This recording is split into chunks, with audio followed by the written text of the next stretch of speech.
Israel Iran మధ్య భీకర యుద్ధం జరుగుతున్న విషయం తెలిసిందే. ఈ నేపథ్యంలో ఇజ్రాయెల్తో యుద్ధంలో పాకిస్తాన్ తమకు పూర్తి మద్దతు తెలిపినట్లు ఇరాన్ జాతీయ భద్రతా కౌన్సిల్ మెంబర్ మొహసెన్ రెజా వెల్లడించారు. ఒకవేళ ఇజ్రాయెల్ గనక టెహరాన్పై న్యూక్లియర్ దాడి చేస్తే ఇజ్రాయెల్పై అణుబాంబు వేస్తామని పాకిస్తాన్ మాకు స్పష్టం చేసింది అంటూ ఆయన ఓ ఇంటర్వ్యూలో చెప్పుకొచ్చారు. ये न्यूज़ को पेश करते हैं हैदराबाद होम अप्लायंसेस. این چند روز چه اتفاقی افتاده؟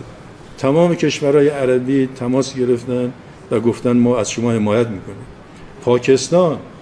پاکستان گفته اگر اسرائیل بخواد بمب اتم بزنه ما به اسرائیل بمب اتم خواهیم زد. احساسات مسلمان‌ها تو منطقه فوق‌العاده رو به افزایش خواهد بود.